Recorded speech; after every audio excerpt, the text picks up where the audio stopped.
Hello and welcome to the Sports Centre YouTube channel. Me and Carl are here today to discuss Eric Ten Hag. What do Man United do next season? Do they stick with him or do they twist? Carl's what we're saying about this one. Twist. Get rid. Gone. Useless. Is that it? Video done? See you tomorrow. Yeah, for me, he's got to go. I think it looked like he was going to be the disciplinarian when he first came. You know, like he had the whole collab with Ronaldo. Sent to deal with that right, I felt. As much as I'm a Ronaldo fan, I do feel as though he dealt with it well. But it just seems to ruffle too many feathers. I mean, if I can just quickly go through his ruffled feathers with obviously a big one, Jadon Sancho. Well, before you do that, I agree with you on the Ronaldo thing. I just want to. That was one of the points I wanted to make, and it was never going to be easy, that task, was it? It would never, dealing with one of the best players, not even in the world at that time, the best players ever. Do you know what I mean? You're basically coming to terms with the fact that you're going to have to axe one of the greatest players of all time out of a club that he'd already been at, and he was an absolute legend there. That was a thankless task, that was. Yeah, and I do feel like, I think he dealt with it right.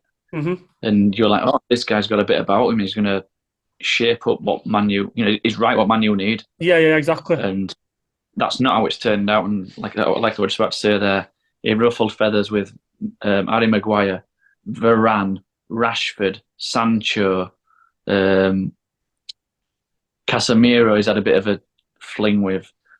It's just like everyone. There seems to be some sort of issues, and for me, it's as a common denominator, and that seems to me like it's Ten Hag. On the flip side of that, though, do you not think? And I agree with you to a certain extent, but I suppose I'm trying to play devil's advocate and look at the whole situation. Do you not think that maybe Man United have become a bit of there's a culture in the club where you can kind of get away with those things, and he was trying to change that culture, and all these players kind of were rebelling against him, if you like. I agree. I do think but like I said earlier, he looked like he was going to be that person that was going to have that disciplinarian, put them all in a straight line and get them sorted. But that's not how it's turned out. It's as though, like you say, everybody's just rebelled against him. And as soon as that happens, you've lost the dressing room, as the saying goes, don't they? So once that's happened, you're gone. Well, I think that's it, and I do. This is coming from a Liverpool fan. Like I'm not looking at it through a bloody biased eyes here. I actually do feel a little bit sorry for him because he had a good season last season where they did all right in the league, and you're thinking, oh no, a lot of people had him to push on again and be in the top four.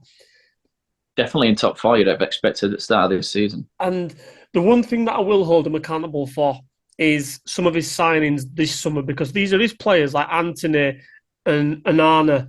I'm just thinking, what have you seen? And Anana might come good, and do you know what? To be fair, Anthony might, but I can't see it. I think his attitude is wrong for a start. His attitude is disgusting. I do think he's disgusting. I think Anana were a bit rocky to start with, but don't get me wrong, he's not pulled up any trees, but I think he's sort of steadied a little bit. Yeah, he's stabilised his performances, hasn't he? Yeah, he's not so much of a talking point as what he was at the beginning. So if that's the case, then he's obviously doing somewhat okay. He's not a world beater. I don't think he ever will be. No. He's all right. Just all right. But like I say, Anthony, Jesus. It's as though that right wing's cursed since Ronaldo and Beckham left. But even on the other side, I think fucking Rashford, I think that's all. And I could be completely wrong on this, but I think he's good mates with Jadon Sancho, isn't he? I got that impression. I think he's basically down tools simply because Ten Hag's basically forced his mate out the door. The way he's treated Sancho, he's like, I'm not having it. You're not doing that to my mate, so fuck you. Yeah. But on the flip side... Go on, sorry. I was going to say, I think it's definitely got a factor in it. But there's obviously some underlying factor of this Jadon Sancho thing as well. I know we're jumping about a little bit, but I'm just trying to think of all the stuff that how he dealt with it. And he took him out of the firing line for a bit, if you remember, didn't he? And didn't he just say, look, have a couple of weeks off, and he gave him some time away from football, didn't he? And then he brought him back, and then it just all kicked off, and then So again, I feel a bit sorry for him there, and I feel like you've given a player a bit of leeway there. You've given him time to basically step away from football and deal with whatever you're dealing with outside of football, and it still wasn't good enough. So it's like you can't really do right from doing wrong. No, it's true. But even if you take all that out of, and you just look at his tactics, his his game management, his his substitutions sometimes are just random. Pulls Garnacho off when like he's the only player that's looking like he's going to do anything, create anything. He Yeah, seems he's obviously seeing something completely different to what the rest of us see, and I think we can go on about some of the decisions he's made personally, like dropping people, blah blah blah. But when it comes to game day, it looks lost. I It's as agree. though I, like it I just agree. I agree. makes a decision because he feels like he has to make a decision, but that decision, the majority of the time, is the wrong decision. And do you know what also gets me as well with him? It's some of his press conferences after games. It's like, what were you watching, mate? And I mean, unless he's just completely talking shit to the media because he's not just going to come out and start outing all the players. But you're thinking of some of the stuff he says, and you're like, what planet are you on? Like, what game were you watching to see that? It's The Crystal Palace game where they lost 4-0 and something like he said, I'm not embarrassed. You should be embarrassed. oh yeah, he Like flipped on media, didn't he? And they always say you should never really do that. once you've done that, the media have got you there gunning for you then, Yeah, yeah. and they'll gun you go. And I do think Ratcliffe will have him out. I do. If not, he'd have come out and backed him, wouldn't he? I think he'd have said So I suppose then the deciding question that I want to ask you then is: do you not even think the FA Cup can save his job? no. I don't think so. I think majority of fans have already done away with him. And let's be right, they are doing anything in that FA Cup final. Nothing. No, I know I agree with you, but I just think how long can they keep chopping and changing the managers before they kind of just say, right, this is our guy. We're gonna give him at least a 3 year project. Um, But, but he's had 2 years and he's spent a fortune and he's gone backwards, a long way backwards. oh, it's been an absolute roller coaster. His tenure there. I've got a sneaky suspicion he'll still be there next season. Me, I think they'll give him till maybe Christmas next year. I hope he is there. It's fantastic for everyone else. I don't want him to get rid of him. I just think the longer they keep a crap manager, the better.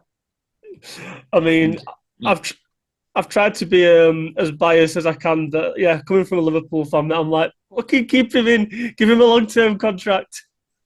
absolutely, yeah, keep him there.